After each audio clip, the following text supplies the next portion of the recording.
to 9:30 p.m. and reach us at 973-327-3626. That's 973-327-3626 to participate in the discussion. We have an interesting program lined up for you this evening, and we look forward to your participation in the discussion. Margie. Ansel. How are you? I'm okay. You look kind of, you're lacking the lusterness that you normally have. Because I had this hat on? No, you're just kind of, Whoa. Hi. I don't know what that. I don't know what that. It'll come out. So. That sign means. So how was your day today? It was a long day, Ansel. Very long day. I don't understand how you trying to tell the people it's a long day and your day ends at 2:30. Actually, it ended at 3:40 today. So. And that's a long day for you. Yeah, because then you have to take an hour or two to process all that stuff. Take an hour to process all the things that have happened in the day. So you finish at about 1:15. No, I don't finish at 1:15. 2:15. Yeah, the students leave at 2:15.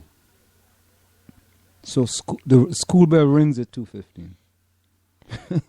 Put it Why are you there. looking like such a hater when you say this? Yeah. I'm not. I'm just. The school bell rings at 2:15. The bell rings at 2:15. Okay, and then you spend 15 minutes, fixing up every stuff so you could run out of there. No, and then you have to spend time fixing and grading papers and putting stuff in. And yes, there is a fixing and putting these papers here. And first you have to recoup from all the madness that has happened in the past 6 hours. No. Not the last 6 hours. The past maybe 3.5 hours. 8 until 2:15. Yeah, but you got 5 breaks. No, just 3. Oh. And it's not like you really get breaks because kids don't leave. 45-minute break? They don't leave. Do you understand? Yeah, I understand that. Okay. So by them not leaving, you still supervising them? Yeah, if they're hanging on you, sure. They hang on you. They hang on you. These are little kids. They're not, college students. They're little kids. They're little kids. All right, if you say that, to me, I don't think it's an easy job. Okay. I'm glad you admit that. I mean, if it were, I got to admit that. I know it's not an easy job. But for 5 hours a day, it's not bad. Okay. Then I had to come home and, now I have to finish or create a lesson for tomorrow because I You don't have to do that if you don't want to. You choose to do that. That's your choice. It's my obligation. No, but that's your choice, though. I'm obligated. No, you're not obligated. There are many teachers who are going home, and they ain't going home and going and prepare no lesson for tomorrow. They're going on the internet. They're going to copy some stuff. Well, that's still a preparation. How dare you when you do the same thing? You're telling me you've got this class and you have to do all this research and reading and thinking and... Yes, I have to do those things too. Some of the time I have to do all that. So I'm teaching something. I got to do this all of the time. No, I mean, I don't have to do it as much as I used to, but I'm teaching something I can't teach quickly. I told you that yesterday. The Russian Revolution, I'm trying to do it fast. And we know. Did you tell them that revolution? Did you tell them the revolution was based on land? And what was the end? Bloodshed. No. Did you tell us? I didn't get to that yet. I mean, there's, that doesn't only last that's not even a whole minute of discussion. But you have to say that to them, though. Listen, you all don't know what the hell this revolution we talking about here was based on land. Bloodshed, man. We have that same situation right now in Trinidad. What's going on in Trinidad? We got land. The government recently bulldozed these farmers that have been on this land since 1951. The government, the Indian government, they went and they bulldozed. What do you mean the Indian government? That's what it is. It's an Indian government. I thought we were all Trini. There's no racial distinction or ethnic. We're all Trini and Tobagonists together. Tobagonians.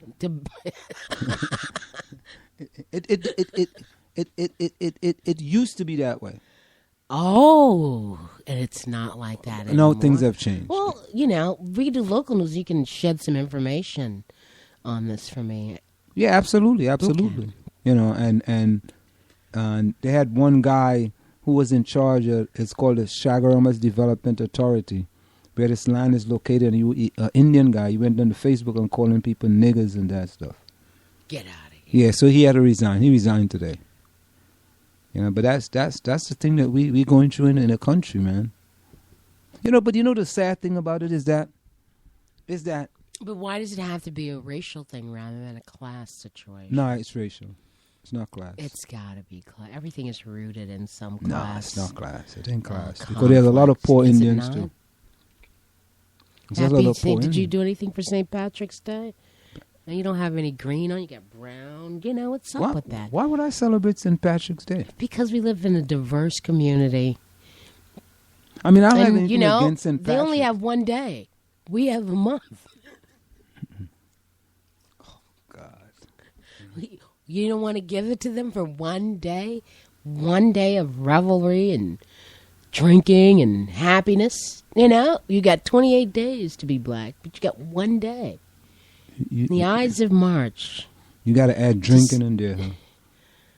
Well, you know, there's a reason that Irish people must drink that way. You know? Why do they why do they have that day just to drink? Why is that? Well, you know, we can look that up too. I don't have an answer to that. I What's really that? don't. No, I don't, you know the history of that. And You don't know the history of St. Patrick's? do you? No. Okay. Why? You Yes, but you know what? When I don't know something, I will tell you, as you should very well know. But you're the historian. I can be like you and make up something. I could have made it up. Making man. up some words and throw. Yeah, I made up another word today. Fantastico. That's not a made up word. That's a word. I've heard that before. Fantastico. What does it mean? Okay, I'll look that up alone. It's a fantastical bunglers.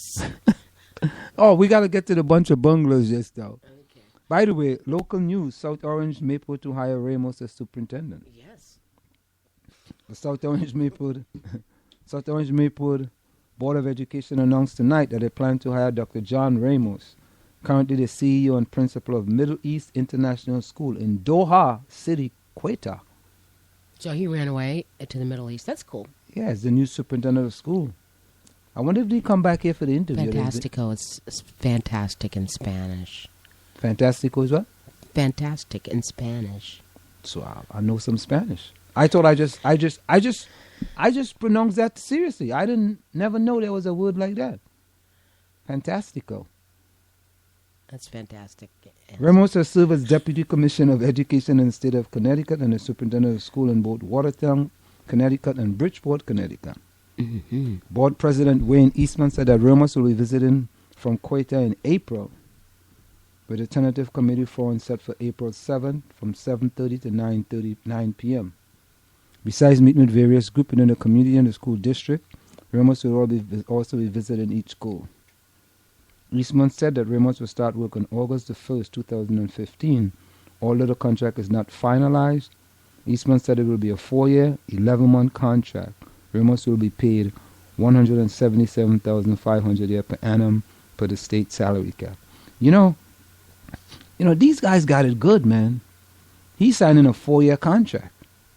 So if you fire him, he's also making like $200 and something thousand from his other job, Right.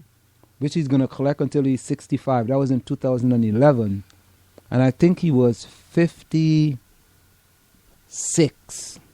I think, in 2011. So that's about 4 years later. So he's about 60 now. He's still going to be collecting 200 and something thousand from his old job. Plus he's collecting 177,000. So, he's not going to be hurting. No. He's not going to be hurting. This guy, he And must you be all and that- you, Margie Lloyd, wanted to purchase a house for this guy. You wanted to subsidize a house for this guy, Margie Lloyd. I didn't forget that. I didn't say I did not wanted forget that. someone You said you wanted to suggested subsidize. that. I'm going to browbeat you now. I'm going to browbeat you, Margie Oh, Lloyd. it was too cold to be coming out here to get beat. You said here on the South Orange Maple Online Radio Experience that the Board of Education should subsidize the superintendent with a housing in order to get qualified candidates. I asked that foolish question at a meeting because someone else had asked it. Could we get the superintendent home? And that way, rather, since there's a cap on their salary, someone asked that question. So I just forwarded that question. So you're changing your mind now? Let me get a house in Seton Hall somewhere where you don't have to pay taxes, through the university. No, you got to be a pastor. Pastors don't pay property taxes. Yes, I know. Even if the church is not in the town. It doesn't matter. As long as it belongs to the church. As long as it belongs to the church. So the churches are buying up those property up the hill, man. You want to take it off? Just put it over here. Okay. Turn it over here. That's good. I need people. Yeah, the church are buying up properties up there. And pastors living high on the hog, man. If they're not on the hog, they're living high on the hog. If they're not eating the hog. Did you investigate anything about this, Mr. Ramos? Yeah. I told you he was fired in 2011. And he's received from Bridgeport as a superintendent. He's receiving $229,000 severance until he's 65. So he goes to, and I'm sure they're paying him big money over there in Quetta. Quetta or Quetta? Quetta. They're paying him big money over there. Because, listen, guys don't just pick up and go over there and not make big money. So let's continue. I'm listening. While Eastman said the decision by the board was unanimous, board member Joanna Wright contacted the Village Green Church that she was not allowed to vote nor participate in the superintendent's search. Wright is often required to recuse herself from board action due to the fact that her daughter is employed by the district. During the second public comment period of the meeting, educator Elisa Mills-Spina questioned the board about the fact that Ramos was let go as the superintendent of Bridgeport School District in 2011. Now, did you see this article in your maplewoodian.com? Which one is that? About John Ramos? Well, we had it here. It's right here. It's former Norwalk educator John Ramos fired as Bridgeport superintendent. Oh, no, you're talking about what you looked up. Yeah. I know, because it says here, the new school superintendent's baggage sparks concern. Yeah, that's what it is. Mm-hmm. That's what it is. So, all right, let me just continue here. The Middle East International School. Mills-Spina said, I'm guessing the board knows that the info is there, and I'm hoping that you will address some of those concerns before you talk about transparency. She said that she was feeling it's not that transparent when you come in and say, here's our guy, he signed August 1, she added. There's some concerns, some very valid concerns coming up from Googling that really worry me. I want the best, and I'm sure that person is that. Eastman addressed Mills-Spina's question. Given that Google is available to all of us, we are all instant experts, he said. Eastman said that very matter was the subject of much discussion internally with Dr. Ramos. Eastman went to say that Ramos has a demonstrated record of accomplishment over a 30-year education career. That's not true. Including his 5 years in Bridgeport. Eastman noted that Bridgeport, though a large urban center with economic challenges, did not enjoy the state funding levels that New Jersey affords such district with Abbott designation. Eastman rattled off a list of accomplishments for Ramos in Bridgeport, including the creation of a major strategic plan, a shift in terms of measurable results, a client-centered service delivery model connected to metrics. During Ramos' tenure, Eastman said a number of Bridgeport schools were cited as U.S. Blue Ribbons and won other awards. In addition, 7 new schools were constructed and opened, including the first inter-district magnet school. He said that Bridgeport broke ground for the largest public school building project in the district history. You know, we gotta really look at the overall thing and just look at that one situation of him being fired. Mm-hmm. You know, because I think sometimes, you know, we want to look at this in a cocoon, so to speak, and not look at that might be only 5% of the man's overall, you know, work, you know, past work experience. That's what Mr. Eastman says. And we are looking at. So I think Wayne has a valid point, really and truly. if you want to think about it critically,